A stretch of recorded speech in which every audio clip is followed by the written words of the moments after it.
فإذا قضيتم الصلاة فاذكروا الله قياما وقعودا وعلى جنوبكم فإذا اطمأننتم فأقيموا الصلاة إن الصلاة كانت على المؤمنين كتابا موقوتا فإذا قضيتم الصلاة فاذكروا الله قياما وقعودا وعلى جنوبكم فإذا اطمأننتم فأقيموا الصلاة إن الصلاة كانت على المؤمنين كتابا موقوتا فإذا قضيتم الصلاة فاذكروا الله قياما وقعودا وعلى جنوبكم فإذا اطمأننتم فأقيموا الصلاة إن الصلاة كانت على المؤمنين كتابا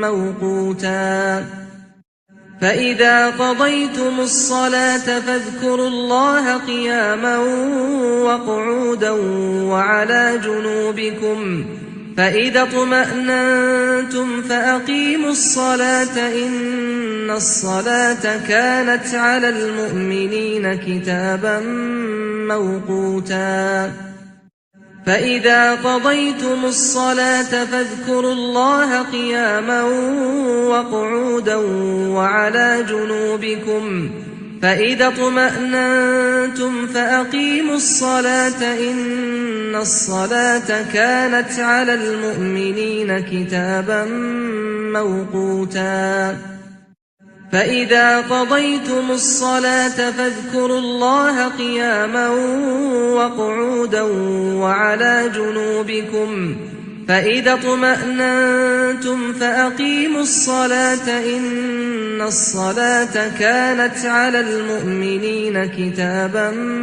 موقوتا فإذا قضيتم الصلاة فاذكروا الله قياما وقعودا وعلى جنوبكم فإذا اطمأننتم فأقيموا الصلاة إن الصلاة كانت على المؤمنين كتابا موقوتا فإذا قضيتم الصلاة فاذكروا الله قياما وقعودا وعلى جنوبكم فإذا اطمأننتم فأقيموا الصلاة إن الصلاة كانت على المؤمنين كتابا موقوتا فإذا قضيتم الصلاة فاذكروا الله قياما وقعودا وعلى جنوبكم فإذا اطمأننتم فأقيموا الصلاة إن الصلاة كانت على المؤمنين كتابا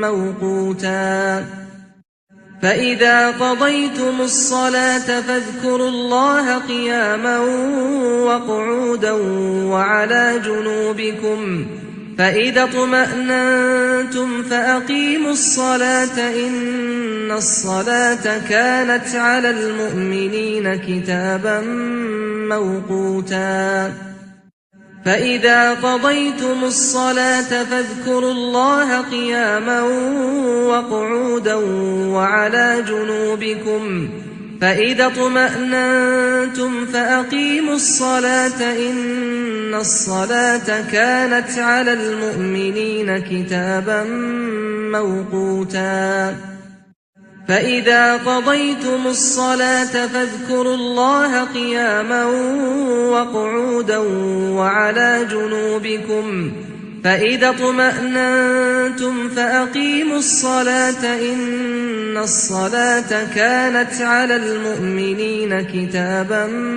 موقوتا فإذا قضيتم الصلاة فاذكروا الله قياما وقعودا وعلى جنوبكم فإذا اطمأننتم فأقيموا الصلاة إن الصلاة كانت على المؤمنين كتابا موقوتا فإذا قضيتم الصلاة فاذكروا الله قياما وقعودا وعلى جنوبكم فإذا اطمأننتم فأقيموا الصلاة إن الصلاة كانت على المؤمنين كتابا موقوتا فإذا قضيتم الصلاة فاذكروا الله قياما وقعودا وعلى جنوبكم فإذا اطمأننتم فأقيموا الصلاة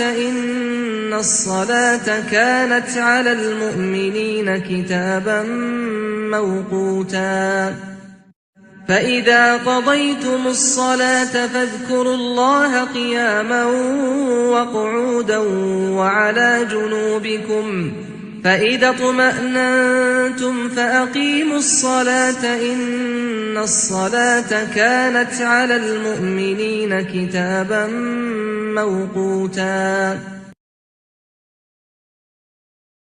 أعوذ بالله من الشيطان الرجيم. بسم الله الرحمن الرحيم. الحمد لله رب العالمين الرحمن الرحيم مالك يوم الدين إياك نعبد وإياك نستعين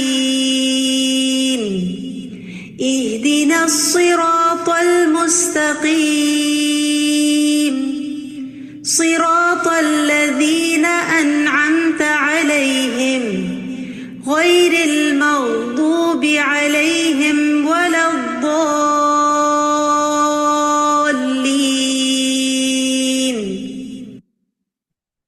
آمین یا رب العالمین. نحمده ونصلی علی رسوله الکریم. اما بعد فاعوذ باللہ من الشیطان الرجیم. بسم اللہ الرحمن الرحیم. رب اشرح لی صدری ویسر لی امری واحلل عقدۃ من لسانی یفقهوا قولی. رب زدنی علما رب زدنی علما. اللہم علمنی الکتاب والحکمہ وفقہنی فی الدین.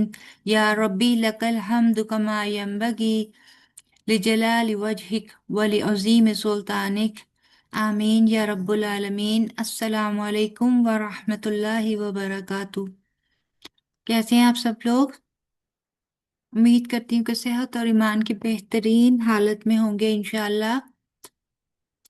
آج ایک دفعہ پھر اللہ تعالیٰ کا لاکھ شکر، اللہ تعالیٰ کا احسان کہ اس نے ہمیں اپنی کتاب سے موتی چننے کا ایک اور موقع عطا فرمایا، اور اس نے اپنی عبادات کو صحیح طریقے سے سر انجام دینے کے لیے ہمیں یہ توفیق دی کہ ہم ان احکامات کو اچھے طریقے سے سمجھ سکیں. جیسا کہ ہم نے نماز کا سبجیکٹ سٹارٹ کیا ہوا ہے، اور آج کی ہماری کلاس بھی نماز کے اگلا چیپٹر جو ہم نے شروع کیا ہے کہ نماز میں خشوع کیوں ضروری ہے اور خشوع دراصل کیا چیز ہے. تو لاسٹ ٹائم ہم نے کچھ تھوڑا سا اس کے اوپر دیکھا تھا کہ خشوع دراصل دل اور جسم ان دونوں کی عاجزی کی ایک کیفیت ہے. جب یہ دونوں کسی خاص ہستی کی عظمت اور اس کی محبت میں پوری طرح باادب ہو کر دل بھی جھک جاتا ہے اور ہمارے اعضاء بھی جھک جاتے ہیں، تو ایسی کیفیت کو خشوع کا نام دیا جاتا ہے. جب جسم جھکتا ہے ہمارے اعضاء پہ اس کا اثر دکھنے لگتا ہے تو وہ خضوع، اور جب ہمارا دل جھکتا ہے تو وہ خشوع کہلاتا ہے. نماز میں خشوع کس قدر اہم ہے اس کا انشاءاللہ تعالی آج ہم دیکھیں گے کہ ایسی اس میں کیا بات ہے جس کو اللہ تعالیٰ نے یہ کہہ کر رکھ دیا کہ ایک کامل نماز یا پھر نماز کا ثواب کا دار و مدار इसी खुशू की बिना पर है। तो अब तक जो कुछ भी आपने सीखा, खुशू के बारे में आपने पढ़ा, क्या आपको आपको लगा कि ये भी एक ऐसी चीज है, ये भी एक ऐसा टॉपिक है जिसके बारे में हमें नमाज से रिलेटेड हमें पता होना चाहिए, या हमें इस चीज की को भी मद्देनजर रखना चाहिए कि जब हम नमाज पढ़ें तो हमारा फोकस या हमारा खुशू उस नमाज के लिए किस कदर इम्पोर्टेंट है? पता लगा आप लोगों को कुछ, आप लोगों को इसकी अहमियत का कुछ थोड़ा सा अंदाजा हुआ? जी, अस्सलाम वालेकुम व रहमतुल्लाह। जी वालेकुम अस्सलाम व रहमतुल्लाह। हाँ जी, बिल्कुल अंदाजा हुआ। नमाज पढ़ते हुए जो इधर उधर के ख्याल आते थे, कोशिश करते हैं अब कि ऐसा ना हो, नमाज पे ही फोकस रहे इंशाअल्लाह ताला। जी तो अल्हम्दुलिल्लाह। इसीलिए फिर सही नमाज अदा करने का मजा भी आता है, जी समझ भी बिल्कुल। आती है कि क्या पढ़ रहे हैं। फिर कितनी बिल्कुल है। रकतें पढ़ी, ऐसे तो रकतें भी भूल जाती हैं कि क्या पढ़ा है क्या नहीं पढ़ा, कितनी रकतें पढ़ ली हैं। हाँ जी। तो इंशाल्लाह पूरी कोशिश कर रहे हैं कि अपना अल्लाह नमाज। ताला से अल्लाह ताला से एक क्लोज कांटेक्ट का पता चलता है, लगता है कि वाकई किसी हस्ती के साथ कोई ताल्लुक बन रहा है, उनके साथ आप कोई किसी के साथ आप कोई बात कर रहे हैं। जी अदर बिल्कुल। अदरवाइज जस्ट एक फिजिकल एक्सरसाइज लगती है, जो रूटीन में की और बस उसका बस की, जायनमाज इकट्ठा किया और बस खत्म। चलिए इंशाल्लाह ताला आज हम लोग देखते हैं कि खुशू की अहमियत जो है नमाज में, वो फर्ज है या मुस्तहिब है, और कुरान हदीस में इसके बारे में हमें क्या अहकामात मिलते हैं और इसकी क्या अहमियत है। ठीक है।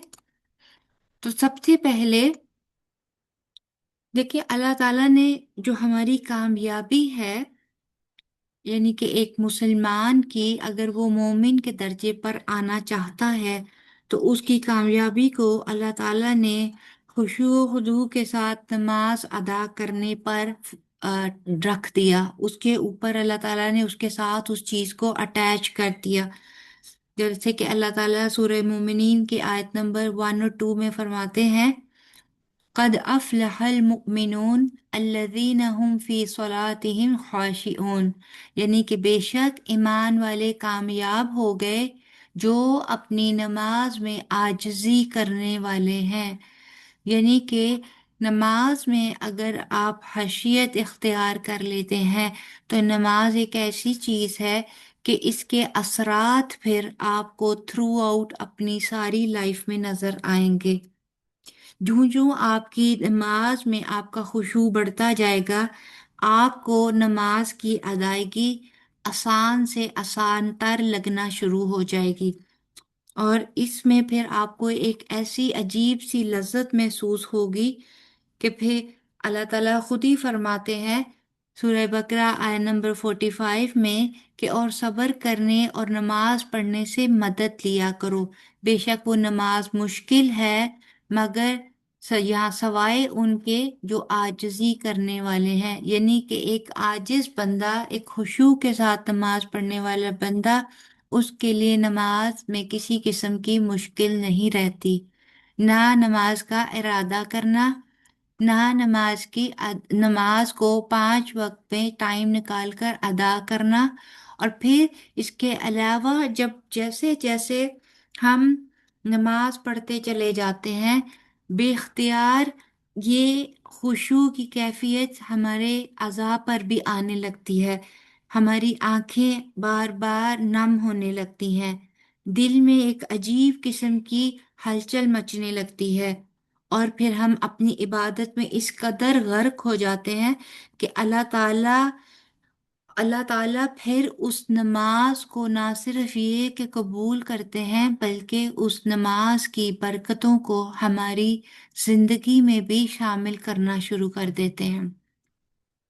इसी तरह अगर हम लोग खुशू के बगैर नमाज अदा करें, जस्ट एक रूटीन की एक्सरसाइज समझकर, तो ना तो फिर हमारा उस दौरान नमाज में दिल लगता है, नमाज बोझ भी लगने लगती है, और फिर क्या होता है कि बार बार हमारे ख्यालात इधर उधर भटकने लगते हैं।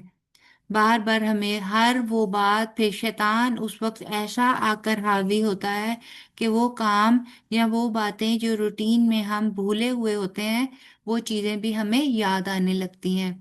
तो इन तमाम चीज़ों का वाहिद हल ये है कि बार बार अपने फोकस को बनाने की कोशिश करें। जैसे ही दिमाग इधर भटकने लगे, फौरन या तो अपनी नमाज की रफ्तार को स्लो करते हुए अपने दिमाग ऊंची, थोड़ा सा आवाज के साथ आप आयत को पढ़ना शुरू कर दें, ताकि आपका ध्यान उन आयत की तलावत की तरफ लग जाए। ठीक है, उसके मानी पे गौर करना शुरू कर दें, या फिर बार बार अपने आप को ये याद दिलाते रहें कि आप किसके सामने खड़े हैं इस वक्त। अल्लाह ताला, इसी तरह अल्लाह ताला फरमाते हैं सूरह अल बकरा की आयत नंबर 238 में कि सब नमाजों की हिफाजत किया करो और ख़ास तौर पर दरमियानी नमाज की, और अल्लाह के लिए अदब से खड़े रहा करो।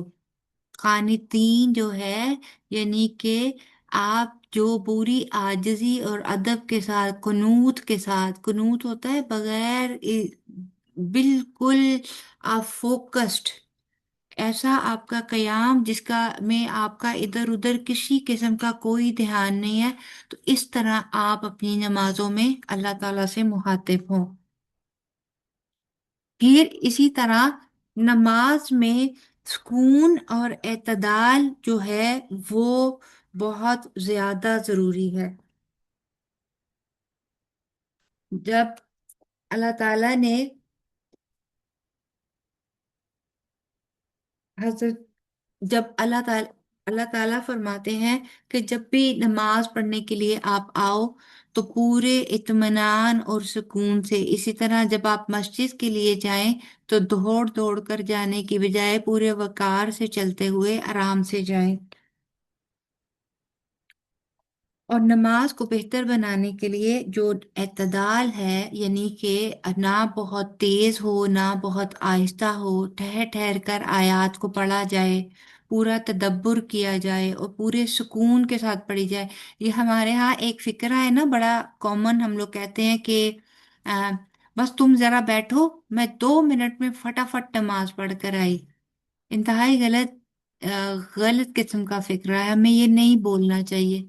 जब हम जिंदगी के हर काम में जब दूसरे काम होते हैं तो उनको अच्छे तरीके से और अहसन अंदाज में सर अंजाम देने के लिए पूरा फोकस और इत्मीनान से उस काम को करते हैं, तो फिर नमाज के लिए हमारा ये रवैया कि मैं फटाफट पढ़ कर आई, या फिर ये होता है कि चूल्हे पर हांडी चढ़ाए और आकर फटाफट 4 रकत पढ़ी और फिर चले गए और फिर वापस आ गए और फिर चले गए। इस तरह की जो कैफियत है वो ना तो हमारे खुशू को कायम रहने देती है, ना ही हमारी उस नमाज में किसी किस्म का सुकून होता है, क्योंकि हमें हमारी जो भाग दौड़ है, हमारा जो मेन फोकस है, वो हमारे या तो उस वक्त छोड़े हुए अधूरे किचन के काम होते हैं, या फिर उस वक्त हमारी कोई और मसरूफियत जिसको हम बस 2 मिनट में आई कहकर छोड़कर आए होते हैं, तो उसके लिए हम ज्यादा फोकस होते हैं। तो करना क्या है कि कोशिश करें कि जब नमाज के औकात हो रहे हों तो अपनी तमाम तर मसरूफियात को थोड़ी देर के लिए एक साइड पर रखें, और उसके बाद अपने आप को पूरी तरह नमाज के लिए तैयार करें, और अपने साथ ये नियत बांधें कि ये नेक्स्ट 10-15 मिनट्स जो हैं खालिस्तान मेरे मेरे अल्लाह मियाँ के साथ हैं, अल्लाह ताला के साथ हैं, और मैं सिर्फ और सिर्फ इस दौरान अपनी नमाज पर फोकस करूंगी। और यकीन जानिए कि इस बरकत से आपके वो सारे काम जो आपको उस वक्त से पहले ये लग रहा होता है कि शायद अभी बेशुमार काम है और कई घंटों मुझे लगने हैं उनको कंप्लीट करने के लिए, वो ऐसा नहीं होता। बल्कि अल्लाह ताला ऐसी बरकत आपके टाइम में दे देते हैं कि एक के बाद एक काम जल्द से जल्द निपटना शुरू हो जाता है। कभी आजमा कर देखिएगा, आपको इंशाल्लाह ज़रूर इससे आपको फील करेंगी कि वो 15 मिनट या 10 मिनट जो आपने अल्लाह ताला के लिए निकाले, उसने किस तरह अल्लाह ताला ने आपके बाकी वक्त में उसमें बरकत रख दी। हदीस में आता है कि हजरत अबू हुरैरा से रवायत है, रसूल अल्लाह सल्लल्लाहु अलैहि वसल्लम मस्जिद में तशरीफ लाए। इसके बाद एक और शख्स आया और इसने नमाज पढ़ी। फिर नबी पाक सल्लल्लाहु अलैहि वसल्लम को सलाम किया। ये आप हदीस आपको मैं पहले भी सुना चुकी हूँ, जिसमें उसने क्या किया कि जल्दी जल्दी नमाज पढ़ी, जल्दी जल्दी तमाम अरकान की पूरे किए, रुकू और सुजूद, और फिर नबी पाक सल्लल्लाहु अलैहि वसल्लम के पास आ गया। फिर नबी पाक सल्लल्लाहु अलैहि वसल्लम ने उसको 2-3 मर्तबा ऐसे ही बार बार वापस भेजा, और वो शख्स कंफ्यूज हो गया कि आखिर मेरी नमाज में ऐसी कौन सी कमी है कि मैं रुकू भी कर रहा हूँ, सजदे भी कर रहा हूँ, मैं सब कुछ कर रहा हूँ, उसके बावजूद नबी पाक सल्लल्लाहु अलैहि वसल्लम मुझे बार बार वापस भेज रहे हैं। तो उसमें नबी पाक सल्लल्लाहु, जब उसने कहा कि आप मुझे तरीका सिखा दीजिए, तो नबी पाक सल्लल्लाहु अलैहि वसल्लम ने जो तरीका बताया, उन्हें कहा कि जब तू नमाज के लिए खड़ा हो तो पहले तकबीर तहरीमा कह, फिर आसानी के साथ जितना कुरान पाक तुझको याद हो इसकी तिलावत कर। क्या हम कोशिश करते हैं कि सूरह इखलास के अलावा अगर कोई और सूरत हम याद कर लें, या फिर हमें याद है तो वो भी हम साथ में मिलाकर पढ़ लें, और हमारी नमाज थोड़ी सी, निस्बतन हमारा कयाम थोड़ा सा लंबा हो जाए, क्योंकि हमें जल्दी होती है, हमारी नमाज में सुकून नहीं है। हम लोगों को और बहुत से कामों के बारे में हम लोग ज्यादा सोच रहे होते हैं। फिर इसके बाद रुकू कर, अच्छी तरह से रुकू हो ले तो फिर सर उठाकर पूरी तरह खड़ा हो जा। देखिए, हर चीज के बारे में कहा कि अच्छी तरह से करो, पूरी तरह से खड़े हो जाओ। हम लोग अभी पूरी तरह रुकू से खड़े नहीं होते, अल्लाह अकबर करके दोबारा से फटाफट सजदे में चले जाते हैं। एक सजदे से मुकम्मल पूरी तरह उठकर बैठते नहीं है पूरी तरह, हम लोग फटाफट दूसरा सजदा कर लेते हैं। कि नबी पाक सल्लल्लाहु अलैहि वसल्लम कह रहे हैं कि इसके बाद सजदा कर पूरे इत्मीनान के साथ, फिर सर उठा और अच्छी तरह बैठ जा। इसी तरह अपनी तमाम नमाज पूरी कर। यानी कि अगर हमें हमारी नमाज में सुकून नहीं है, तो नबी पाक सल्लल्लाहु अलैहि वसल्लम ने कहा कि तूने नमाज नहीं पढ़ी। अगर नबी पाक सल्लल्लाहु अलैहि वसल्लम उस शख्स को ये बात कह सकते हैं, तो आज हमारी नमाजों का हाल देखकर अगर नबी पाक सल्लल्लाहु अलैहि वसल्लम दुनिया में होते और हमारी नमाजों का हाल देख लेते, तो क्या हमारे लिए भी यही अल्फाज उनके मुंह से नहीं निकलते कि तूने नमाज नहीं पढ़ी। फिर खुद सोचिए, अपने दिल पर लेकर सोचिए कि क्या अम, दिल में, अगर मैं खुद से, मेरा ज़मीर ही मुझे ये कह दे कि आज ये हदीस सुनने के बाद अगर मैंने सुकून से नमाज नहीं पढ़ी, तो मेरा ज़मीर मुझे ये फतवा देगा कि तूने नमाज नहीं पढ़ी। फिर इसी तरह हर नमाजी का अजर सवाब मुख्तलिफ है। वजह क्या है कि उसके खुशू का लेवल डिफरेंट होगा। सैयदना अम्मार बिन यासिर बयान करते हैं कि मैंने रसूल अल्लाह सल्लल्लाहु अलैहि वसल्लम से सुना कि आप सल्लल्लाहु अलैहि वसल्लम फरमाते थे, इंसान नमाज से फारिग होता है और इसके लिए इसकी नमाज से सिर्फ 10वां, 9वां, 8वां, 7वां, छठा, 5वां, चौथा, तीसरा और आधा हिस्सा ही लिखा जाता है। ये अबी दाऊद की 796 हदीस नंबर है। सुभान अल्लाह। देखिए कि हमें इससे क्या पता चलता है कि खुश नसीब हैं जो अपनी नमाज का पूरा अजर पा लेते हैं, और बदनसीबी है उन लोगों के लिए जिनकी नमाजों का अजर घटते घटते सिर्फ 8वां या 10वां हिस्सा रह जाता है। इसलिए हमें ये देखना है कि क्या हम उन खुश नसीबों में से हैं जो अपनी नमाज अच्छी तरह सुन्नत के मुताबिक सीख कर शऊरी तौर पर सोच कर समझ कर अदा करें। क्योंकि कम नसीब है वो जो बगैर सोचे समझे नमाज पढ़े और तेज तेज नमाज पढ़ता हुआ गैर शोरी तौर पर रुकू और सजदे करता हुआ सलाम फेर कर चलता बने। तो आज के बाद हमने कोशिश करनी है कि शौरी नमाजों को अदा करें। फिर इसी तरह समझ कर नमाज पढ़ने के मुताबिक भी सवाब मिलता है। देखें, जब शराब की हुर्मत नाजिल हुई थी ना, हतमी हुक्म आ गया था और मुसलमानों को हुक्म दिया गया था कि नशे की हालत में नमाज के करीब ना जाओ, यहाँ तक कि उसको यहाँ तक कि समझ ना सको कि तुम क्या कह रहे हो। तो इसकी हिकमत जो स्कॉलर्स ने बताई वो ये बताई थी कि हमें ये मालूम होना चाहिए कि हम नमाज में क्या पढ़ रहे हैं।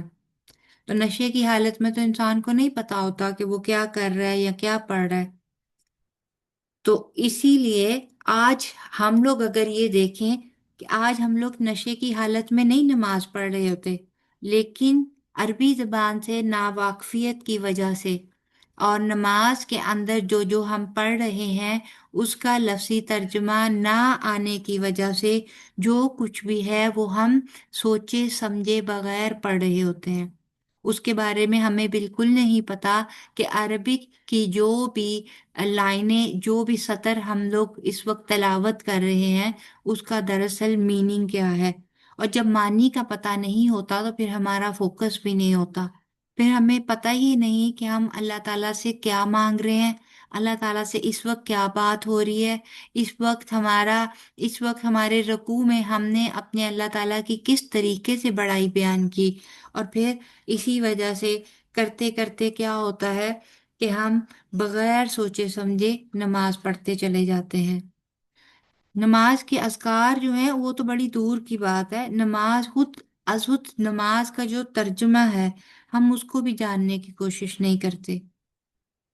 और फिर इसी तरह हजरत अब्दुल्ला बिन अब्बास रजी अल्लाह का कौल है कि तुम्हारे लिए नमाज का इतना ही अजर व सवाब है जितना तुमने इसे समझ कर पढ़ लिया। देखें, हजरत अब्दुल्ला बिन अब्बास जो हैं इनको नबी पाक सल्लल्लाहु अलैहि वसल्लम ने दुआ दी थी कि इन्हें कुरान की समझ आए और फिर ये कुरान की तफसीर करने वाले बेहतरीन सहाबा में से बन गए थे। इनको खिबरुल उम्मा कहा जाता है, यानी कि उम्मा के जो स्कॉलर हैं वो कहा जाता है। और अगर उन्होंने ये बात कही, जाहिर है इन्होंने नबी पाक सल्लल्लाहु अलैहि वसल्लम के साथ टाइम भी गुजारा, तो इससे पता चलता है कि नमाज के हर हर लफ्ज को हमें समझ कर अदा करना चाहिए। जिस कदर हम समझ कर अदा करेंगे इसी कदर हमारा अजर सवाब लिखा जाएगा। इससे क्या पता चलता है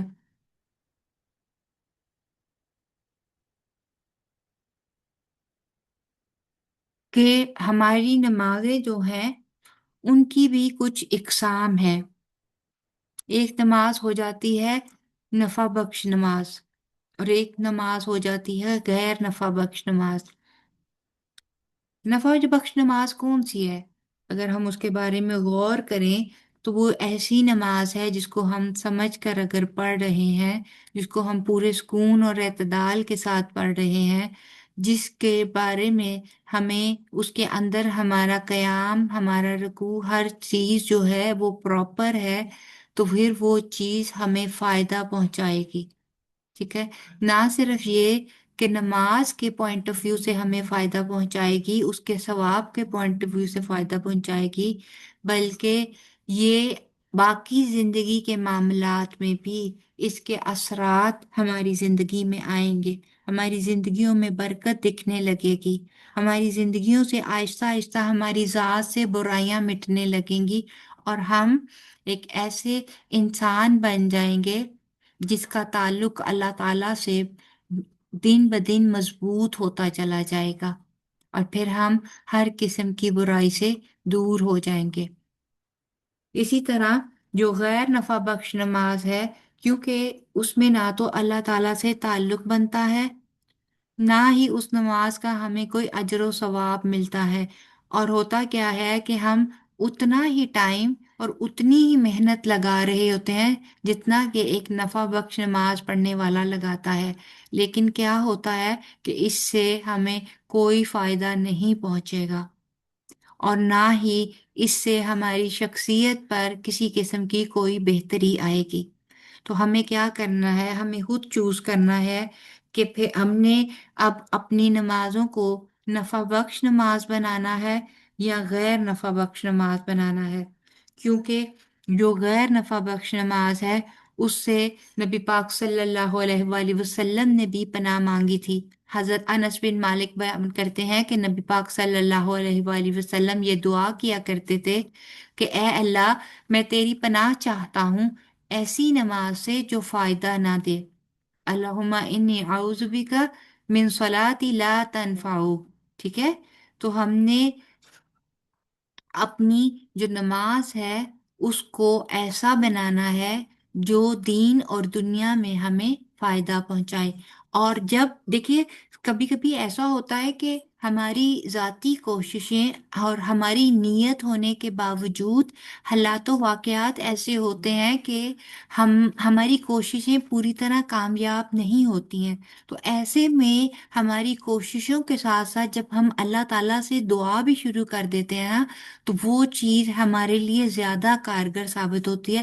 ایسے میں ہم اللہ تعالیٰ کو اپنا مددگار بنا لیتے ہیں، اللہ تعالیٰ سے ہم دعا کرتے ہیں کہ یا اللہ، ہماری کوششیں ادھوری، ہماری کوششیں کمزور ہیں، لیکن آپ کی مدد ایک ایسی طاقت ہے جس کی بیس پر میں اپنے مطلوبہ ٹارگٹ کو، میں اپنی مطلوبہ نماز کو پا سکتی ہوں۔ تو ہم سب کیا کریں کہ نماز کے لیے کوشش بھی کریں اور اس کے لیے ساتھ ساتھ میں دعا بھی کریں۔ یہ سنن ابی داؤد کی 1549 ہے۔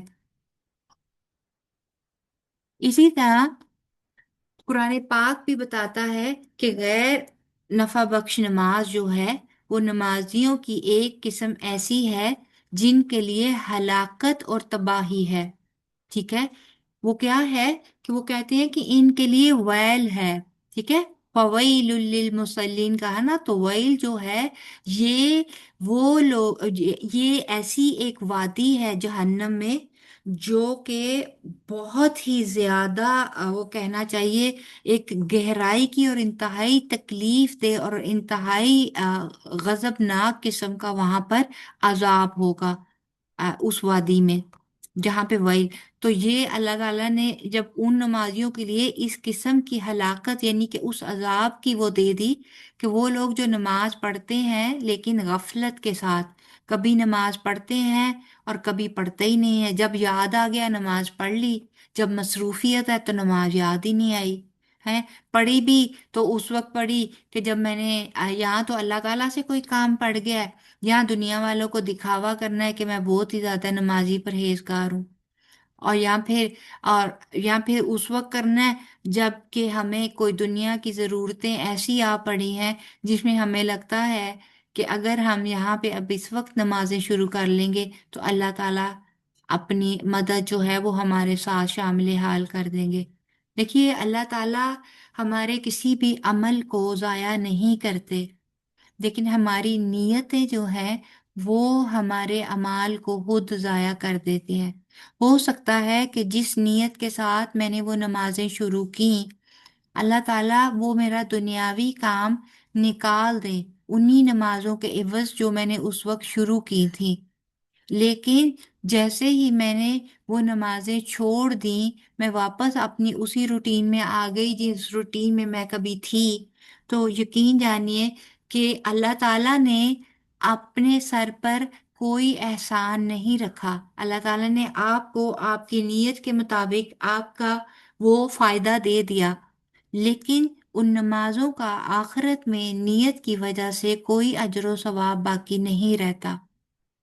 لہٰذا بہت زیادہ کیئرفل ہونے کی ضرورت ہے کہ صرف نماز اس لیے نہیں پڑھنی کہ میرے کام بنتے رہیں، صرف نماز اس لیے نہیں پڑھنی کہ آج میں فارغ ہوں تو نمازیں پڑھ لیتی ہوں، بلکہ نماز اس لیے پڑھنی ہے کہ میں مسلمان ہوں اور میرے پر سب سے پہلا فرض بحیثیت مسلمان یہی فرض ہے کہ میں نماز پڑھوں۔ और फिर इसलिए भी कि मेरा अल्लाह ताला ने मेरे ऊपर ये फर्ज लगाया है, और अल्लाह ताला वो ज़ात है जिसने मुझे हर नेमत अता की है। तो आज से हमने अपनी नीयतों को मुहासबा करते हुए ये चीज़ देखनी है कि मेरी नमाजें, उनकी नीयत क्या है, और फिर ये नमाजें मेरी किस कैटेगरी में फॉल कर रही हैं। ठीक है। सूरह माउन की आय नंबर 4 और 5 में यही अल्लाह ताला ने बयान किया कि बस इन नमाजियों के लिए हलाकत है जो अपनी नमाज से गाफिल है। ठीक है। इसी, ये जो साहून का वर्ड है ना, साहून, अन सलातिहिम साहून, गफलत, गाफिल। तो तो जो तफसीर इब्ने कसीर में वो बयान करते हैं, जो इब्ने कसीर हैं, ये बहुत बड़े स्कॉलर हैं और मुफस्सिर कुरान हैं, तो ये फरमाते हैं कि नमाज के गफलत के 3 पहलू हैं। इसमें सबसे पहला की क्या चीज आ जाती है कि बेवक्त करके नमाज पढ़ना। ठीक है। ये भी गफलत में है ना, कि हमें पता ही नहीं है कि नमाज का वक्त दाखिल हो चुका है और हमने नमाज ही नहीं अदा की है, हम अपनी और मसरूफियात को तरजीह दे रहे हैं, उन्हीं चीज़ों पे फोकस करके बैठे हुए हैं। तो सबसे पहली चीज़ गफलत में क्या आ जाएगी, नमाज को ताहीर करके पढ़ना। फिर इसके बाद दूसरी चीज़ जो आ जाती है वो आती है कि शरई अदाब, यानी कि वुजू प्रॉपर तरीके से करना, अच्छे तरह से साफ सुथरे पाकीज़ा पाक कपड़े पहनना, और फिर वो तमाम अरकान, रुकू, सजूद, बाकी हर चीज़, तलावत प्रॉपर करना, ये अरकान और शराइत की अदायगी में गफलत कर देना। यानी कि वो तमाम चीज़ें जो अल्लाह ताला ने कहा कि ये कुरान पाक की शराइत हैं, ये कुरान पाक कह रही हूँ, नमाज के आदाब और नमाज की शराइत हैं। आगे हम इंशाअल्लाह ताला इसके बाद पढ़ेंगे कि नमाज की वो कौन कौन सी बेसिक शराइत हैं और उन्हें कैसे पूरा किया जाए। तो उनको जब हमने, अगर उनमें गफलत करेंगे तो तब भी हम नमाज के मामले में गफलत का शिकार हैं। फिर इसी तरह इसमें खुशू, या फिर हम तदब्बुर और तफक्कुर से गाफिल रहें, यानी कि गौर व फिक्र ना करें, हमारा खुशू ना हो, इस चीज़ से हमारा दिल गाफिल हो। ठीक है। हमारा दिल गाफिल हो, हमें पता ही नहीं है, हम सिर्फ एक रिबोट की तरह सुब्हानक अल्लाहुम्मा व बिहम्दिका व तबारक अस्मुका व तआला जद्दुका, बस पढ़ते चले गए पढ़ते चले गए, लेकिन पता ही नहीं कि इसमें पढ़ क्या रहे हैं। तो ऐसी चीज भी ये नमाज की गफलत में आती है। ठीक है। और तो हस्बे आदत हाथ नहीं बांधने हैं, रटी रटाई नमाज नहीं पढ़नी है, बल्कि दिल और दिमाग को पूरी तवज्जो के साथ नमाज के लिए अगर हम हाजिर रखेंगे तो तभी वो नमाज कामिल भी होगी और मकबूल भी होगी। ठीक है। इसी तरह अल्लाह ताला गाफिल नमाजी की जो सजा बताते हैं कि जो रस्मी कार्रवाई करने वाला गफलत का आदी है, जिसमें नमाज में जिस्म तो हाजिर लेकिन दिल गायब रहने लगे, तो इसकी बहुत बड़ी सजा है। तो इसकी सजा क्या है कि अल्लाह ताला दिलों से, अल्लाह ताला जो है वो, अल्लाह ताला की अजमत और अल्लाह ताला की हैबत उठा ली जाती है। फिर इंसान इस कदर दीदा दिलेर हो जाता है कि उसको कोई बुराई बुराई नहीं लगती। फिर बुराइयों में, गुनाहों में वो इंसान आगे से आगे चलता चला जाता है। इसी तरह फिर क्या होता है कि अल्लाह ताला उसकी इबादत को शर्फ़ कबूलियत भी नहीं बख्शते हैं, क्योंकि ऐसी ही एक कैफियत जो है वो बनी इसराइल की भी थी कि जब उन्होंने अपनी इबादत को ठीक तरह से नहीं किया, नहीं निभाया, तो फिर अल्लाह ताला ने क्या किया कि उनके दिलों से अल्लाह ताला की अजमत निकाल दी गई, और फिर ना उनका कोई भी अमल अल्लाह ताला ने कबूल नहीं किया। सूरह अंबिया की आय नंबर 2 और 3 में अल्लाह ताला कहते हैं कि इनके रब की तरफ से समझाने के लिए कोई ऐसी नई बात इनके पास नहीं आती कि जिसे सुनकर हंसी में ना टाल देते हों, इनके दिल खेल में लगे हुए हैं। اور یہ ہمارے لیے بھی یہ بہت زیادہ آ، سوچنے کی اور بہت زیادہ محتاط رہنے کی بات ہے کہ کیا واقعی ایسا تو نہیں ہے کہ ہم بھی غفلت کے شکار ہیں۔ ایسا نہ ہو کہ آہستہ آہستہ اس غفلت کی وجہ سے ہمارے دل بالکل ایک مردہ دل کی طرح ہو جائیں اور ہم اچھائی اور برائی کے درمیان فرق کرنے کے ہی قابل نہ رہ جائیں، اور پھر ہماری زندگیوں عبادات تو دور کی بات ہے، باقی ہر قسم کی برکتوں سے بھی خالی ہوتی چلی جائیں۔ کہ آج اگر کسی گھر میں بہت زیادہ، اکثر کچھ گھرانے ایسے ہیں سو کولڈ، اگر ماڈرنزم کے نام پہ بھی آپ دیکھیں کچھ اور بھی ایسی فیملیز آپ کے ارد گرد ہی ایسی مثالیں ہوں گی جس میں لوگ بہت زیادہ یہ چیز کا شکایت کرتے ہیں کہ ہمارے گھروں میں بہت زیادہ بے سکونی ہے، جھگڑا لڑائی جھگڑا بہت زیادہ ہے، آپس کا اتفاق نہیں ہے، یا پھر کہیں گے کہ رزق میں برکت نہیں ہے، پیسہ ہے لیکن اس کے باوجود پیسے کے ساتھ ساتھ بیماریاں ہیں، آپس کی نا اتفاقی ہے، میاں بیوی میں جھگڑا بہت زیادہ ہے۔ تو وہاں پر اگر کوئی بھی ان سے کوئی سوال کرے کہ کیا آپ لوگ نماز پڑھتے ہیں، یا پھر آپ خود بھی اگر آپ لوگوں نے نوٹس کیا ہو، تو وہاں پر جو ایک چیز کا فقدان، ایک چیز کی کمی آپ کو سب سے زیادہ نظر آئے گی، وہ کیا نظر آئے گی کہ ان کے گھروں میں نماز کی کمی ہوگی۔ ٹھیک ہے، ہو سکتا ہے کہ کردار وائز باہر نکل کر ان کی شخصیت جو ہے وہ آپ میں اس میں کوئی ایسا جھول ظاہری آپ کو نظر نہ آتا ہو، لیکن بات صرف یہ ہے کہ اگر آپ کا امیڈیٹ تعلق اپنے خالق کے ساتھ ہی اچھا نہیں ہے، اگر آپ کا تعلق آپ نے اپنے خالق کے ساتھ ہی اچھا نہیں بنایا، تو سوچئے کہ پھر مخلوق کے ساتھ آپ کے تعلقات کیسے اچھے رہ سکتے ہیں، کیونکہ مخلوق ہر ایک کا دل اللہ تعالیٰ کے ہاتھ میں ہے، وہ جس کے دل میں چاہے گا ہمارے لیے عزت محبت ڈال دے گا، جس کے دل میں چاہے گا ہمارے لیے بغض اور کینہ ڈال دے گا، اور اگر ہمارا دل اللہ تعالیٰ ہی کے ساتھ نہیں لگا، اللہ تعالیٰ کی ساتھ ہی ہم نے اپنے تعلق کو مضبوط نہیں کیا، تو پھر باقی معاملات ہمارے خود بخود بگڑتے چلے جائیں گے۔ تو ہمیں اپنے تعلق کو اپنے اللہ کے ساتھ نمازوں کے ذریعے مضبوط کرنا ہے۔ ٹھیک ہے، اسی طرح جو غیر نفع بخش نماز ہے نا، اس کو منافقین کی نماز کے ساتھ بھی تشبیہ دی گئی ہے کہ جو غیر نفع بخش نماز ہے وہ منافقین کی نماز کی طرح ہے۔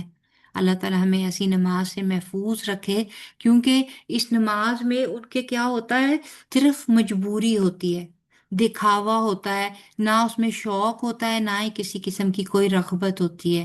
یہی حال ان کے صدقات کا بھی ہوتا ہے کہ وہ اس کو جرمانہ یعنی تاوان سمجھ کر ادا کرتے ہیں۔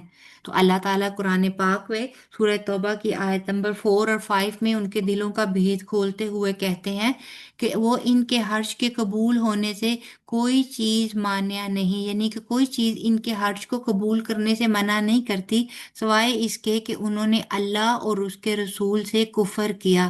دیکھیے یہ کفر وہ ہے کہ انہوں نے اوپر سے اسلام قبول کرنے کا ڈھونگ کیا، ظاہری طور پر مسلمان ہیں، ٹھیک ہے، جیسے کہ ہم لوگ جیسے بون مسلم ہیں، لیکن ہمارا دل اور ہمارے عمل، ہماری نیت، ہماری سوچ چیخ چیخ کر اس بات کا انکار کر رہی ہو، ہماری زبان حال جو ہے، ہمارا رہنے کا لائف سٹائل، ہماری زندگی، ہماری ایک ایک چیز یہ کہہ رہی ہو کہ ہم اللہ کی ایک نہیں مانتے، تو یہ اللہ اور اس کے رسول سے کفر ہی ہے۔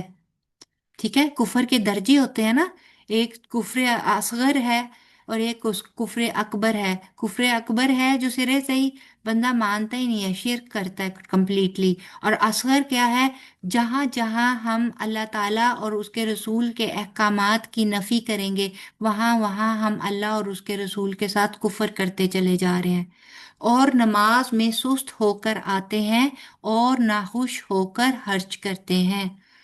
دیکھ لیجئے، نمازوں میں سستی منافقین کی ایک علامت بتا دی گئی، اور خرچ کرنے میں بخیلی آئے، دوسرے کو دیتے ہوئے، مدد کرتے ہوئے، زکوٰۃ ادا کرتے ہوئے، نفلی صدقات دیتے ہوئے، اگر ہمارے دل میں کسی قسم کی تنگی آتی ہے، اگر مجھے یہ لگتا ہے کہ میری اپنی ضروریات بہت زیادہ اور دوسرے کو دینے کے لیے میرے پاس پیسہ نہیں ہے، تو پھر اس کا مطلب ہے کہ میرے اندر نفاق کا کوئی نہ کوئی درجہ ضرور موجود ہے، ہمیں اس چیز کو ڈھونڈ کر اپنے اندر سے نکالنا ہے۔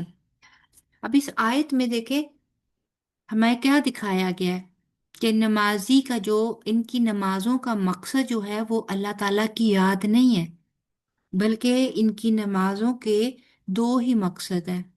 کیا؟ ایک یہ کہ وہ دکھاوے کے لیے نماز پڑھیں، ٹھیک ہے، سورہ نساء میں بتایا کہ وہ منافق اللہ کو فریب دیتے ہیں اور وہ ان کو فریب دیتا ہے، اور وہ نماز میں کھڑے ہوتے ہیں تو سست بن کر کھڑے ہوتے ہیں، لوگوں کو دکھاتے ہیں اور اللہ کو بہت کم یاد کرتے ہیں۔ یعنی صرف دکھاوا، اللہ تعالیٰ کی کوئی پرواہ نہیں ہے۔ یہ نہیں ہے کہ میں اللہ تعالیٰ کی عبادت کرنے کے لیے کھڑی ہوئی ہوں، میں اس کی شکر گزاری کے لیے کھڑی ہوئی ہوں، بلکہ کیا ہے، مجھے لوگ دیکھ رہے ہیں، یہ چیز ہے ان کے دل میں، ٹھیک ہے۔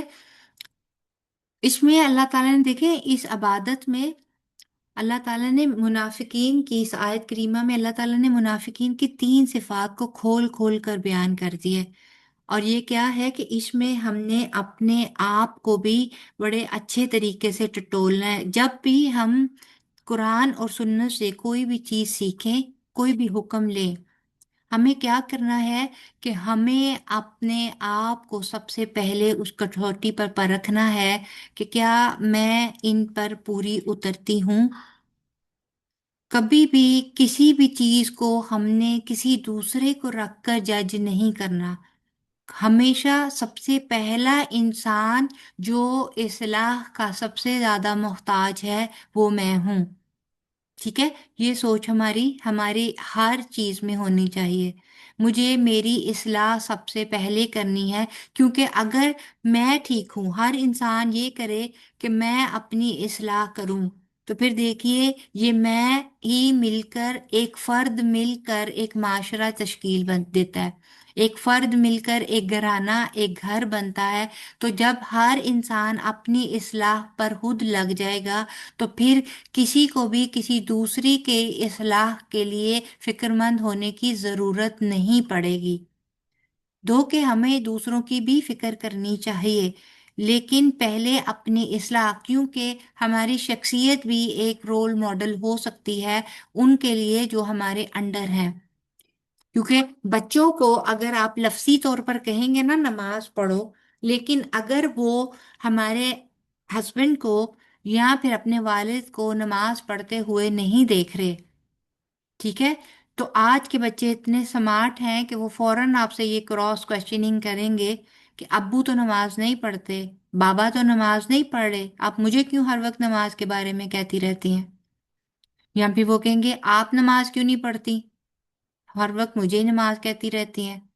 یا پھر کانٹرری، اگر آپ نماز پڑھنے کے لیے اٹھیں، آپ نے نماز پڑھی، بچہ بچپن سے آپ کو 5 وقت نماز پڑھتے ہوئے دیکھ رہا ہے، تو لا محالہ اس کے اندر بچپن ہی سے یہ شوق پیدا ہوگا، بچپن میں وہ آپ کے ساتھ غیر شعوری طور پر وہ چھوٹی چھوٹی ٹکریں وہ زمین پر جا کر وہ سجدے وہ سب کچھ کرے گا، آپ کو کاپی کرے گا، لیکن بڑے ہونے تک اس کے لاشعور میں یہ بات بیٹھ چکی ہوگی کہ یہ ایک ایسی زندگی کی ضروری چیز ہے، ایک ایسی ضروری عبادت ہے جس کو میری ماں نے بھی ساری عمر نہیں چھوڑا، میری ماں نے جیسے ہی میں نے ہوش سنبھالی مجھے بھی کہتی رہی ہیں، اور اب میں نے بھی ایز این اڈلٹ اس چیز کو آگے لے کر چلنا ہے، ٹھیک ہے۔ تو کیا بتایا اس آیت میں کہ نماز کے لیے سب سے پہلے انہوں نے کیا، کسالہ، یعنی کہ کسمساہٹ ہوتی ہے،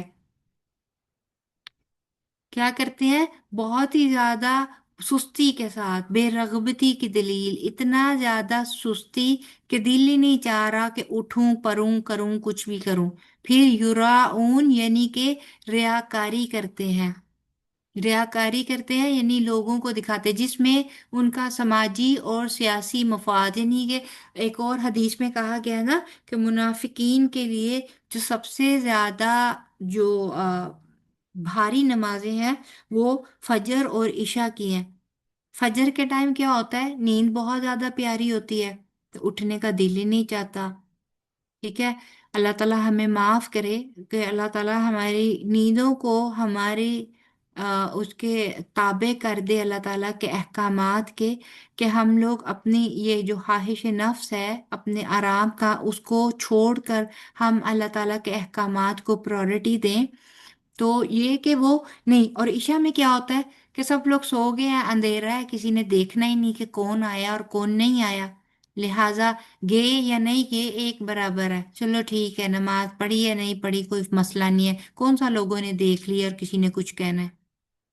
تو یہ نمازیں جو ہیں یہ منافقین کے لیے ایک سماجی اور سیاسی مفاد اس کے اندر ان لوگوں کا چھپا ہوتا ہے، کیونکہ اس زمانے میں دیکھیں مالی مفاد بھی تھا ان کا، سماجی مفاد اس لیے کہ جب بھی کوئی نماز پڑھنے کے لیے نہیں آتا تھا تو فوراً صحابہ کرام کے دل میں کیا بات آتی تھی کہ ہو سکتا ہے یہ منافقین میں سے ہو اسی لیے یہ نماز پڑھنے نہیں آیا، کہ یہ سوچا ہی نہیں جاتا تھا، یہ کوئی تصور ہی نہیں کر سکتا تھا کہ کوئی مومن ہے، کوئی مسلمان ہے اور وہ نماز پڑھنے نہیں آیا، ٹھیک ہے۔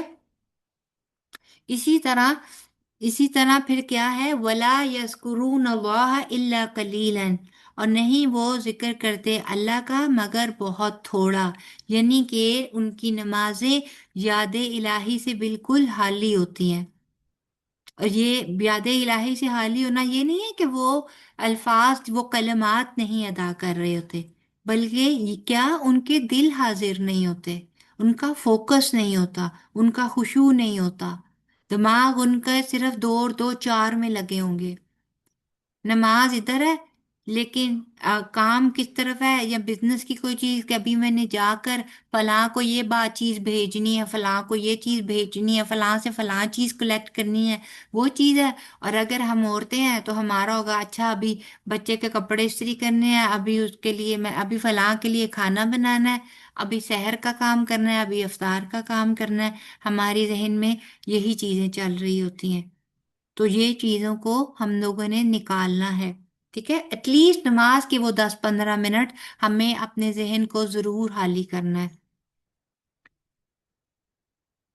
پھر اسی طرح رسول اللہ صلی اللہ علیہ وآلہ وسلم نے اپنی حدیث کے ذریعے واضح آگاہ کر دیا تھا کہ جس نے بھی عصر کی نماز چھوڑ دی اس کی تمام اعمال ضائع ہو گئے، ٹھیک ہے۔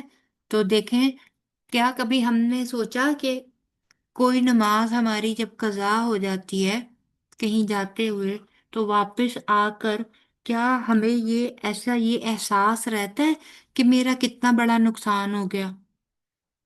ہم آج ہمارا کوئی ایک میٹنگ جو ہے وہ اگر بزنس میں مس ہو جاتی ہے تو اس میں ہمیں کہتے ہیں کہ ہمارا لاکھوں یا کروڑوں کا نقصان ہو گیا، تو کتنی زیادہ عجیب سی دل کی اداس کیفیت، عجیب بے چینی یا بےکلی سی لگی رہتی ہے انٹل اور انلیس ہم لوگ اگلا ڈیل نہیں کر لیتے جس میں ہمیں کسی نئے فائدے کی کوئی خبر مل جائے کہ ہمیں لگے کہ ہم نے اپنا وہ نقصان پورا کر لیا جو لاسٹ میٹنگ کے اٹینڈ نہ کرنے کی وجہ سے ہوا۔ لیکن ہماری نماز چھوٹ بھی جائے تو دل کی وہ حالت نہیں ہوتی، ہمیں یہ پتہ ہی نہیں رہتا، ہمیں یہ احساس ہی نہیں رہتا کہ عمل ضائع ہو گیا ہے۔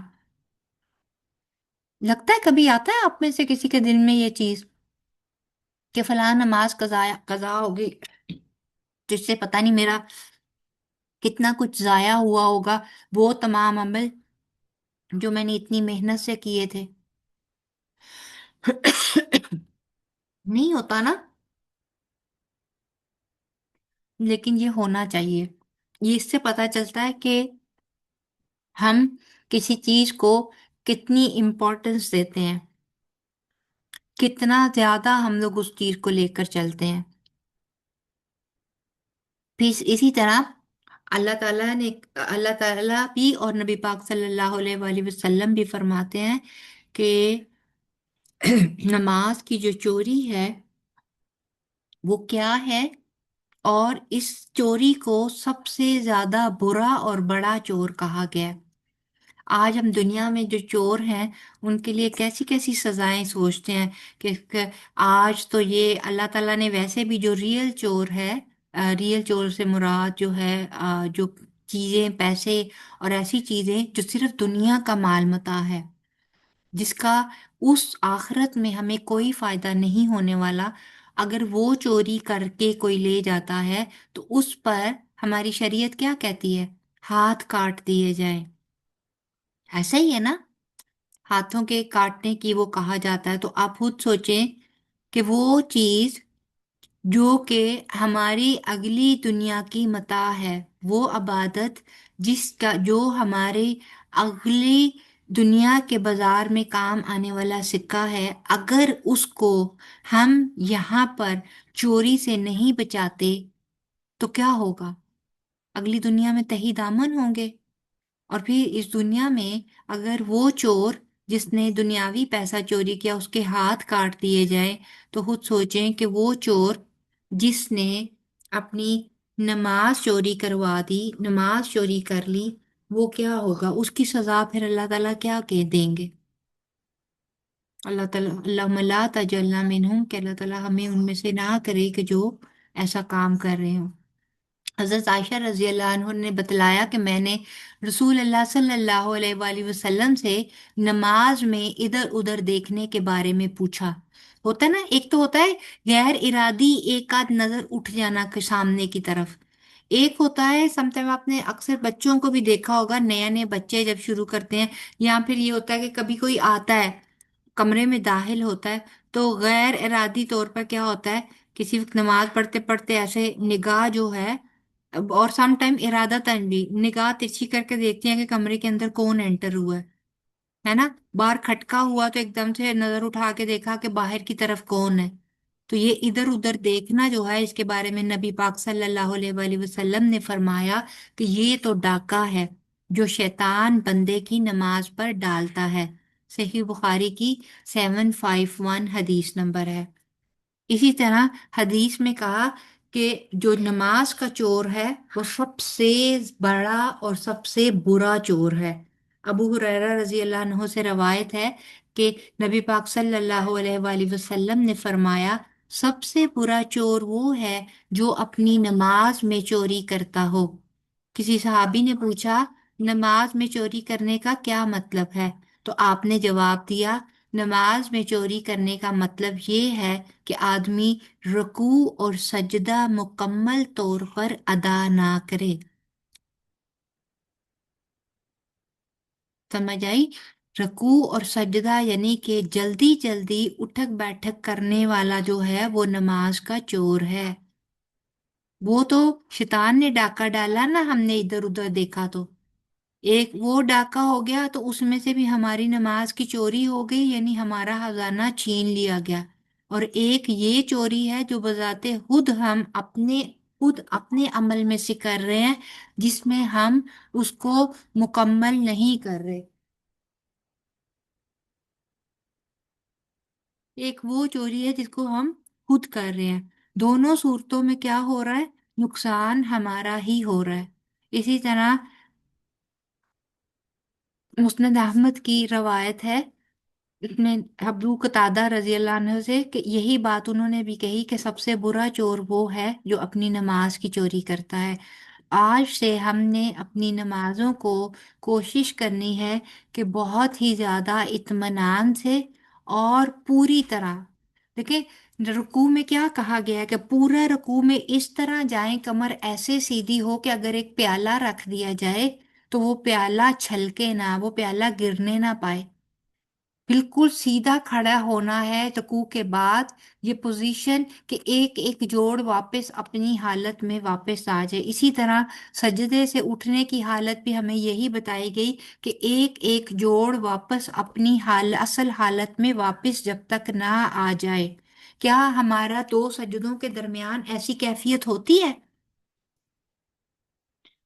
क्योंकि इसके बगैर आप तो देखिएगा, आज तजर्बा कर कर देखिएगा कि हर आयत को इत्मीनान से अदा करते हुए जो भी आप पढ़ेंगे उसके अंदर, ठीक है, और हर रुकन को पूरे इत्मीनान से करते हुए कयाम से लेकर आपका तक आपकी आपका सलाम जो आपकी तस्लीम है, अस्सलाम वालेकुम, वो करते हुए आप देखिएगा वो नमाज और जो आपने अभी इससे पहले नमाज पढ़ी उन दोनों के दरमियान टाइम का कितना फर्क या फिर आपके खुशू का कितना फर्क पड़ता है।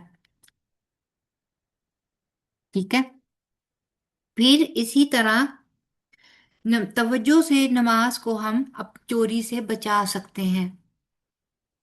क्या क्या कर सकते हैं हम लोग कि अगर नमाज में हमारी तवज्जो हो, और इल्तफात कहते हैं इधर उधर देखने को, ठीक है, तो अगर और इल्तफात सिर्फ और सिर्फ हमारा अपने हाल के हकीकी और अपने रब यानी अल्लाह की तरफ हो, तो यानी तवज्जो भी हम लोग दिली तौर पे जो तवज्जो है, हमारा दिल हमारा दिमाग पूरी तरह अंदरूनी कैफियत हमारी जो है वो अल्लाह ताला के साथ लगी हों, और हमारी आंखें भी जो हैं वो झुकी हुई हों, इधर उधर हम लोग ना देख रहे हों, तो ऐसी सूरत में हम अपनी नमाज को चोरी से बचा सकते हैं।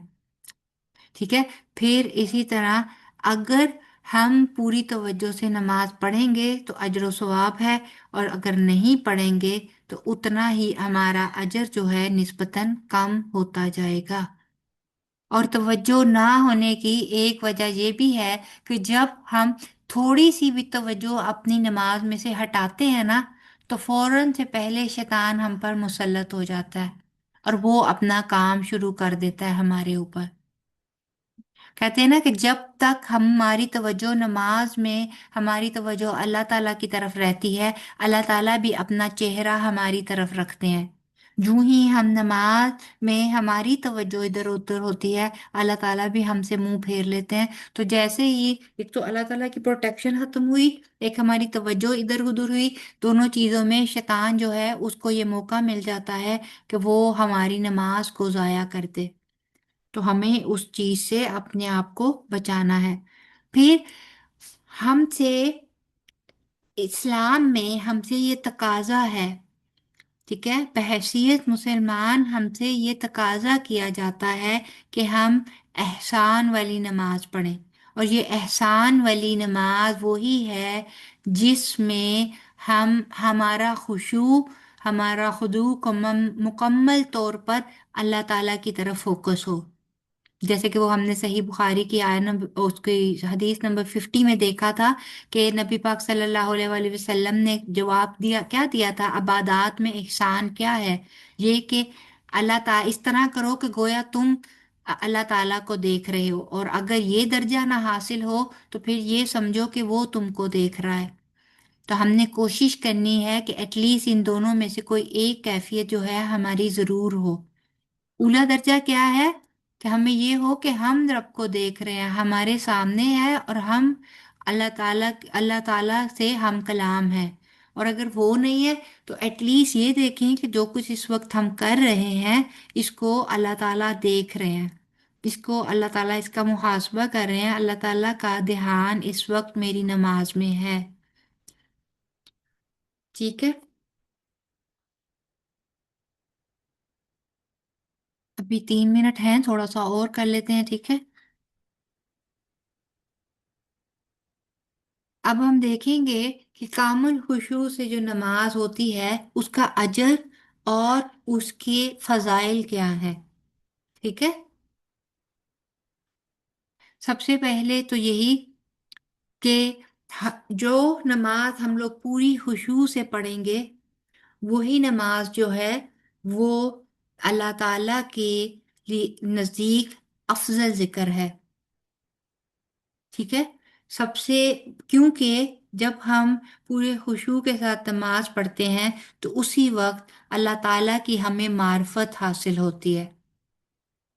उसी वक्त हमारे अंदर हमारे रब की मोहब्बत जोश मारती है, और उसी वक्त हमारी तबीयत में अल्लाह ताला से और उसके रसूल के लिए के अगेंस्ट कोई भी गुनाह करने के लिए हमारे दिल में एक हया पैदा होती है। हमें अल्लाह ताला के खौफ के जज्बात हमारे दिल में आते हैं कि अगर मैंने अभी या अब के बाद भी नमाज में कोई ऐसा काम किया जो मेरे रब की नापसंदीदगी का वो बना सबब बना, तो ना सिर्फ ये कि मुझे इसकी सजा मिलेगी, बल्कि मेरा रब जो कि मेरा महबूब भी है वो मुझसे नाराज हो जाएगा।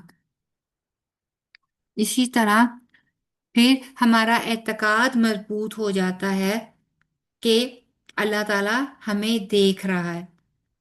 ठीक है। और बंदा फिर नेकी और खैर का शौकीन बनता चला जाता है, और हर वक्त इस चीज से घबराता है कि मुझसे कोई भी कसूर जो है वो सरजद ना हो जाए।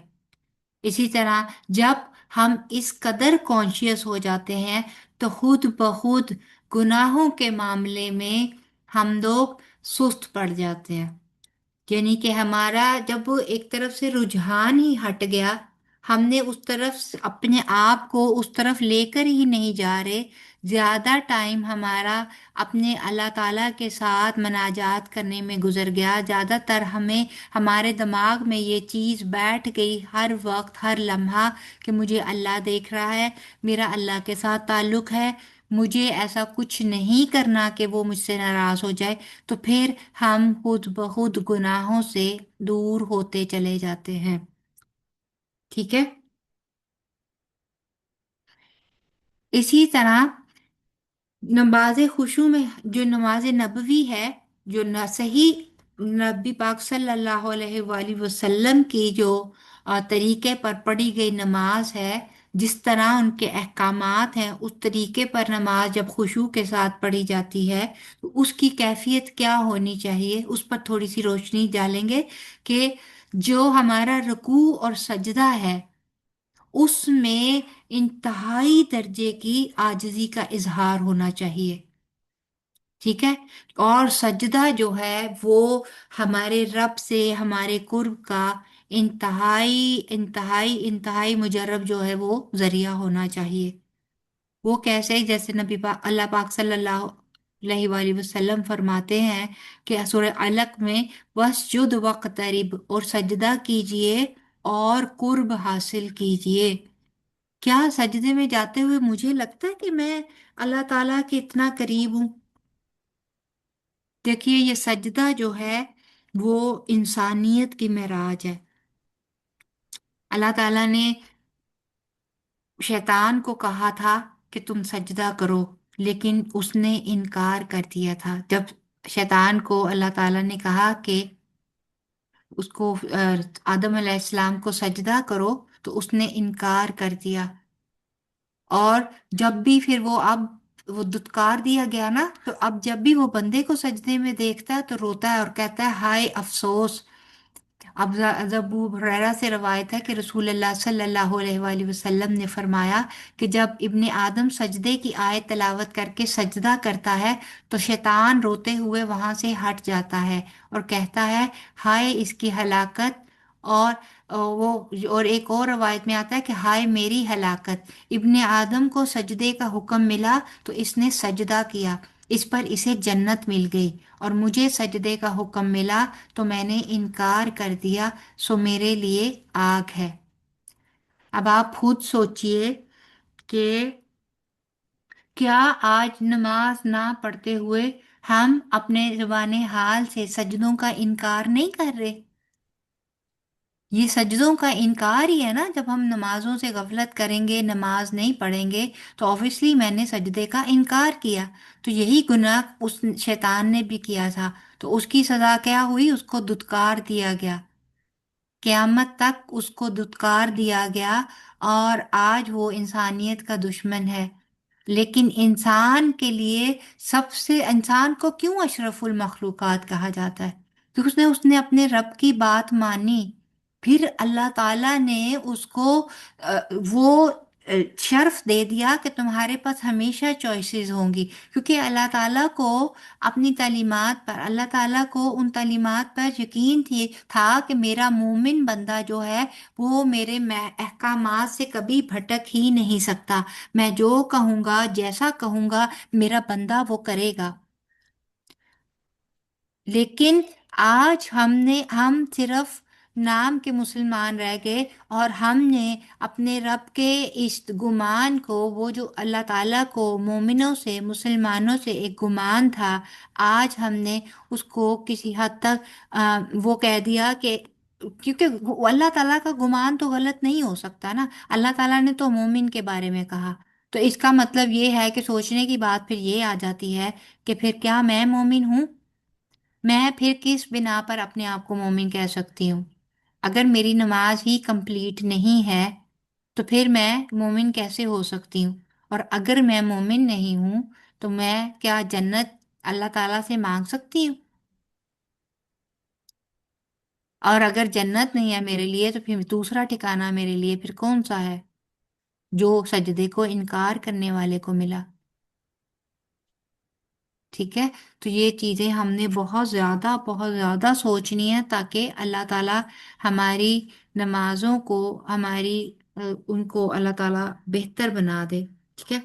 इसी तरह जी एक और हदीस में आता है कि जब रसूलुल्लाह सल्लल्लाहु अलैहि वसल्लम नमाज के लिए खड़े होते थे तो वो फरमाते थे, ये देखें अब नमाज नबी पाक सल्लल्लाहु अलैहि वसल्लम की, ये एक बहुत लंबी हदीस है, जो ये रुकू से शुरू करते हैं नबी पाक सल्लल्लाहु अलैहि वसल्लम। और ये मैंने अभी तर्जुमा लिखा है, इसको अरबिक में इस हदीस के अंदर दिया गया है। ये नबी पाक सल्लल्लाहु अलैहि वसल्लम इस तरह अपनी दुआओं का और अल्लाह ताला की हम्दो सना का शुरू करते थे, और तस्लीम करते तक नबी पाक सल्लल्लाहु अलैहि वसल्लम ये करते चले जाते थे, मुख्तलिफ मुख्तलिफ अल्फाज और मुख्तलिफ मुख्तलिफ उसके साथ। मैंने अपना रुख इस जात की तरफ कर दिया है जिसने आसमान और जमीन को पैदा फरमाया, हर तरफ से यकसू होकर, और मैं इसके साथ शरीक ठहराने वालों में से नहीं। मेरी नमाज और मेरी हर बदनी और माली इबादत, और मेरा जीना और मेरा मरना अल्लाह के लिए है, जो कायनात का रब है, इसका कोई शरीक नहीं, और इसी का मुझे हुक्म मिला है, और मैं फरमाबरदारी करने वालों में से हूँ। फिर जब वो फिर जब वो कहते हैं कि ए अल्लाह, तू ही बादशाह है, तेरे सिवा कोई बंदगी के लायक नहीं, तू मेरा रब है, मैं तेरा बंदा हूँ, और मैंने अपने ऊपर जुल्म किया है और अपने गुनाह का एतराफ किया है, इसलिए मेरे सारे गुनाह बख्श दे। क्या नमाज के दौरान हमारी कैफियत ऐसी होती है? क्या हम अपने गुनाहों को याद कर रहे होते हैं उस वक्त, या हमें डर लग रहा होता है कि हम अपने तमाम गुनाहों समेत अल्लाह ताला जैसी अजीम हस्ती के सामने खड़े हैं? नहीं होता ना, क्योंकि गुनाहों को बख्शने वाला तेरे सिवा कोई नहीं, और मेरे बेहतरीन अखलाक की तरफ रहनुमाई फरमा। तेरे सिवा बेहतरीन अखलाक की राह पर चलाने वाला कोई नहीं, और बुरे अखलाक मुझसे हटा दे। तेरे सिवा बुरे अखलाक को मुझसे दूर करने वाला कोई नहीं। सोचिए, ये सब कुछ नबी पाक सल्लल्लाहु अलैहि वसल्लम अपने नमाज में मांग रहे हैं, कयाम के दौरान। और मैं तेरे हुजूर हाजिर हूँ, और दोनों जहानों की सआदतें तुझसे हैं, हर तरह की भलाई तेरे हाथ में है, और बुराई का तेरी तरफ कोई गुजर नहीं है। मैं तेरे ही सहारे हूँ, और तेरी ही तरफ मेरा रुख है। तू बरकत वाला, रिफ़त वाला और बुलंदी वाला है, और तुझसे बख्शिश मांगता हूँ और तेरे हुजूर तौबा करता हूँ। फिर इसी तरह जब आप रुकू करते तो फरमाते कि ए अल्लाह, मैं तेरे सामने झुका हुआ हूँ, मैं तुझ ही पर ईमान लाया हूँ, और मैं अपने आप को तेरे ही सुपुर्द कर दिया है। मेरे कान और मेरी आंखें और मेरा मगज और मेरी हड्डियाँ और मेरी रगें और मेरे पट्टे तेरे ही हुजूर झुके हुए हैं। क्या हमारे जिस्म के इतने उज़्व शऊरी तौर पर हम उन्हें अल्लाह ताला के सामने झुकाते हैं? हैं? रगें, पट्टे, नबी पाक सल्लल्लाहु अलैहि वसल्लम का आप खुशू देखें, उनका सोच देखें, कहाँ कहाँ तक अपने जिस्म के अंदर तक जा रहा है कि मैंने कहाँ कहाँ से अल्लाह ताला का वो करना है। پھر رکوع سے اٹھتے تو کہتے اے اللہ ہمارے رب، تیرے ہی لیے میں حمد ہے جسے آسمانوں اور زمین کی وسعتیں بھر جائیں، اور اس کے بعد جو تو چاہے اس کی وسعتیں بھر جائیں۔ اور جب سجدہ کرتے تو کہتے اے اللہ میں نے تیرے ہی حضور سجدہ کیا، تجھی پر ایمان لایا اور اپنے آپ کو تیرے ہی حوالے کیا۔ میرا چہرہ اس ذات کے سامنے سجدہ ریز ہے جس نے اسے پیدا کیا، اس کی صورت گری کی۔ دیکھیں آج ہمارے چہروں کا ہم لوگ کتنی اہمیت دیتے ہیں نا اپنے چہروں کو، اس کی خوبصورتی کی، اس کی اس کے سجاؤ سوار کی، اس کو قائم رکھنے کی، اور ہر طرح سے۔ اور کہ اللہ تعالیٰ کی ذات کے سوا کیا یہ ممکن ہے کہ ہم کسی کے سامنے بھی کہیں کہ ہمارا چہرہ جو ہے، ہماری پہچانی کسی کے بھی پاؤں کے اوپر ہم لوگ اپنا سر رکھ دیں یا اپنا منہ رکھ دیں؟ نہیں ہے نا۔ تو دیکھیں جس نے یہ سب کچھ بنایا، جس نے یہ صورتیں دیں، جس نے یہ جسم بنایا، جس نے یہ کان یہ آنکھیں تراشی، وہ کیا رب، کیا اس کے سامنے میں جب سجدہ کر رہی ہوں، کیا میں اس شکر گزاری کی اس کے ساتھ نیت کے ساتھ، اس سوچ کے ساتھ شکر گزاری کر رہی ہوں؟ اور اس کے کان اور اس کی آنکھیں تراشی، برکت والا ہے اللہ جو بہترین خالق ہے۔ پھر تشہد و سلام کے درمیان میں یہ دعا پڑھتے اے اللہ بخش دے جو خطائیں میں نے پہلے کی اور بعد میں کی، اور چھپا کر کی یا علانیہ کی، اور جو بھی زیادتی میں نے کی، اور جس کا مجھ سے زیادہ تمہیں علم ہے۔ اطاعت اور خیر میں تو ہی آگے کرنے والا ہے اور تو ہی پیچھے کرنے والا ہے، اور تیرے سوا کوئی عبادت کا حقدار نہیں۔ بخشش بھی مانگی اور پھر کیا مانگا؟ توفیق بھی مانگی آئندہ کے لیے، کہ اطاعت اگر مجھے کرنی ہے، اگر مجھے خیر کے کام کرنے ہیں، تو یہ سب کچھ تیری ہی توفیق کے ساتھ ممکن ہے، ٹھیک ہے؟ اور اگر مجھے توفیق ملے تو وہ صرف اور صرف تیری عبادت کی، کیونکہ تیرے علاوہ کوئی حقدار نہیں ہے، جس صحیح مسلم کی حدیث نمبر 771 ہے۔ اب آپ خود سوچئے کہ کیا میں اس خشوع کے ساتھ نماز پڑھتی ہوں؟ انشاءاللہ تعالیٰ نیکسٹ کلاس میں کل انشاءاللہ تعالیٰ ہم لوگ دیکھیں گے کہ ہمارے خشوع میں کمی کرنے والے وہ کون سے فیکٹر ہیں ہمارے روزمرہ زندگی میں، اور پھر یہ کہ کون کون سی چیزیں ہیں، یا پھر یہ کہ سلف صالحین کے اس سے ہم کیا لے سکتے ہیں، ان کے طریقہ کار سے ہمارے لیے کیا کوئی ایسی چیزیں، ایسے طریقے ملتے ہیں ہمیں کہ ہم کیسے اپنے خشوع کو بہتر بنا سکتے ہیں۔ انشاءاللہ وہ طریقے، وہ اسباب جاننے کی کوشش کریں گے، اور پھر اس میں سے جو جس کو اپلیکیبل لگے، جو لگے گا جس کو کہ میرے لیے یہ زیادہ فنکشنل ہے، میرے لیے یہ زیادہ اچھا ہے، وہ اپنے لیے اس کو اختیار کرے اور اپنے نمازوں کو بہتر کرے، ٹھیک ہے؟ آج کی کلاس یہیں تک رکھتے ہیں انشاءاللہ تعالیٰ۔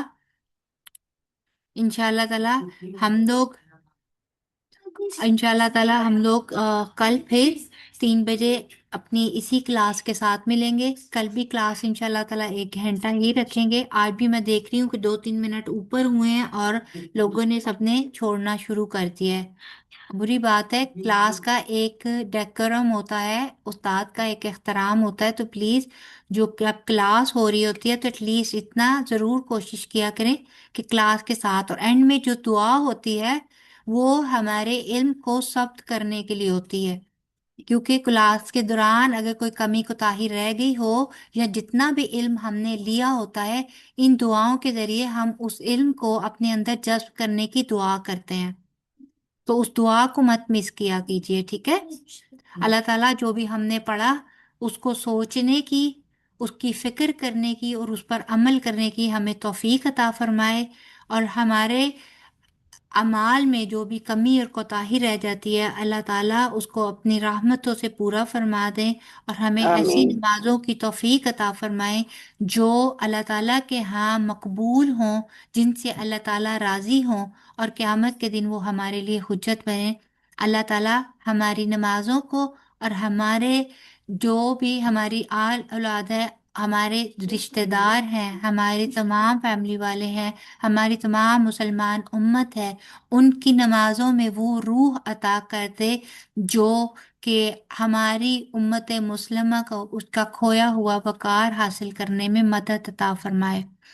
اللہ تعالیٰ ہماری کوتاہیوں سے درگزر فرمائے اور ہمیں ایک اچھا مسلمان، ایک اچھا انسان اور ایک اچھا مومن بنا دے۔